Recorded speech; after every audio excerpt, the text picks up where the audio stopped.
नमस्कार दोस्तों। मैं आपका दोस्त राहुल कुमार आपके चैनल एग्जाम वीर में आपका स्वागत करता हूं। तो गाइस, आज हमारा टॉपिक रहने वाला है एक्साइज इंस्पेक्टर की सैलरी स्लिप के बारे में। अगर आपकी पोस्टिंग एसएससी सीजीएल के थ्रू एक्साइज इंस्पेक्टर के रूप में हो जाती है तो आपको क्या सैलरी रहने वाली है। उससे पहले अगर आप हमारे चैनल पर नए हैं, आपने हमारे चैनल को सब्सक्राइब नहीं किया है तो आप हमारे चैनल को सब्सक्राइब कर लीजिए तथा पास वाली बेल आइकन को प्रेस कर लीजिए, जिससे हमारे द्वारा प्रत्येक बनाई गई वीडियो का नोटिफिकेशन आप तक पहुंच सके। तो वीडियो शुरू करते हैं बच्चों। देखो, एक होता है एक्साइज इंस्पेक्टर और दूसरा होता है इनकम टैक्स इंस्पेक्टर। एक होता है डायरेक्ट टैक्स और दूसरा होता है इनडायरेक्ट टैक्स। अगर डायरेक्ट टैक्स की बात करी जाती है तो उसमें इनकम टैक्स आता है। दूसरा होता है इनडायरेक्ट टैक्स, जिसे बोलते हैं जीएसटी कलेक्शन। उसके लिए एक्साइज इंस्पेक्टर की नियुक्ति केंद्र सरकार करती है, जो कि एसएससी सीजीएल के अंडर आता है। अगर आप एसएससी सीजीएल का एग्जाम पास करते हैं तो आपको केंद्र के अंदर एक्साइज इंस्पेक्टर की पोस्ट मिलती है, जो कि लेवल 7 4600 ग्रेड पे की होती है। अब अगर आपकी पोस्टिंग लेवल 7 में होती है तो लेवल 7 का बेसिक पे की बात करी जाती है तो इसका बेसिक पे होता है 44,900। कितना होता है बच्चों? 44,900। अब 44,900 के अनुसार करंट में 38% आपको डीए मिलेगा। देखिए, डी 38% है। अब उसके बाद में एच आर ए देखो, आपकी सिटी के ऊपर डिपेंड करता है कि आपने कौन सी सिटी में आप कार्यरत हैं। एक्स सिटी के अंदर 27%, वाई सिटी के अंदर 18% और जेड सिटी के अंदर 9% आपको एच मिलता है। ठीक है भाई। अगर आप यहाँ क्वार्टर ले लेते हैं, सरकार से दिए हुए क्वार्टर ले लेते हैं तो आपको ये एच प्रोवाइड नहीं मिलता है, प्रोवाइड नहीं होता है। और टीपीडी की बात करी जाती है तो अप्रोक्स 4800 मतलब 5,000 के समथिंग में आपको मिलता है ये।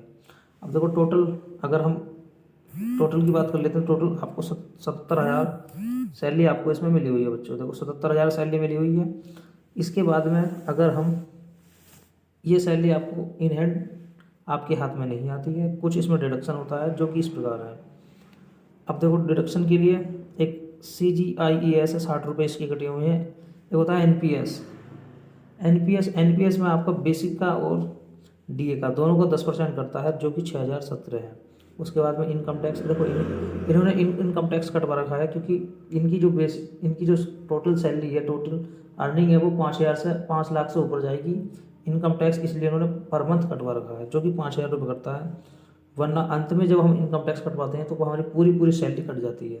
उससे बचने के लिए इन्होंने इनकम टैक्स महीने का कटवा रखा है।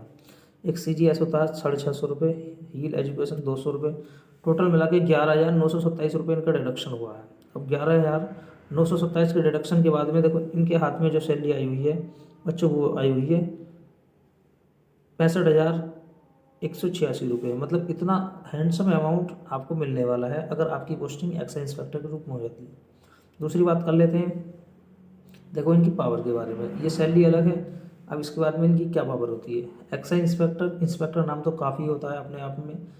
अगर आपने किसी के सामने भी इंस्पेक्टर नाम ले दिया तो आप समझ लीजिए कि आपकी इज्जत कितनी उसके नज़रों में है, या आपकी समाज में कितनी इज्जत है। अगर आप कहीं भी जाते हैं रिश्तेदारी में या कहीं भी घूमने के लिए तो आपको एक अलग ही सम्मान और एक अलग ही रेस्पेक्ट दिया जाता है।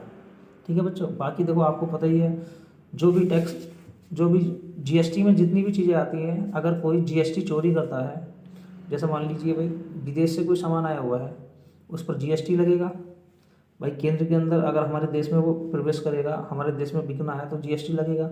अगर कोई व्यक्ति, कोई एम्प्लॉय, कोई बिजनेसमैन किसी सामान को जीएसटी से चोरी करके बेचता है तो उसकी जो आप निगरानी है, ठीक है भाई, उसे पकड़ने का काम आप करते हैं और वस्तुओं पे देखते हैं कि जीएसटी से कोई वस्तु बिक रही है या नहीं है, या विदाउट जीएसटी कोई इंसान, कोई बिजनेसमैन या फिर कोई भी हमारे देश में कोई वस्तु को विदाउट जीएसटी बेच तो नहीं रहा है।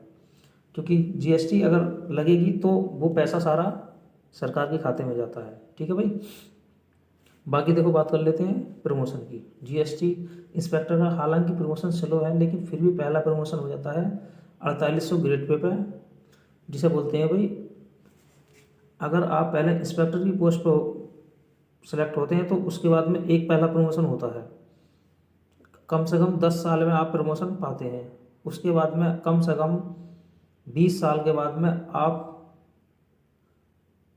आपकी पोस्टिंग एक आईएएस पोस्ट पे हो जाती है। IRS जो रेवेन्यू ऑफिसर होता है उसकी पोस्ट पे आप 20 से 25 साल के अंदर अंदर पहुंच जाते हैं। ठीक है गाइस। बाकी आप देखो, अगर इंस्पेक्टर की पोस्ट पर आप मिल जाते हैं, आपको ये पोस्ट अगर दिल्ली के अंदर या नॉर्थ इंडिया में घर के नज़दीक मिलती है तो इसे लोग ज़्यादा प्रेफर करते हैं कंपेयर टू अदर पोस्ट को लेने के लिए। क्योंकि अगर आपको पोस्ट समझ लीजिए इनकम टैक्स मिल रही है साउथ में, लेकिन अगर आपको जीएसटी मिल रही है दिल्ली में, तो मेरे अनुसार कोई भी एम्प्लॉय आज के ज़माने में इनकम टैक्स को प्रीफर नहीं करेगा कंपेयर टू जीएसटी के। क्योंकि जीएसटी उसे दिल्ली में मिल जाएगी, उसके घर के पास मिल जाएगी, तो जीएसटी को लेना पसंद ज़्यादा करेगा। तो बच्चों मिलते हैं नेक्स्ट वीडियो में। जय हिंद, जय भारत।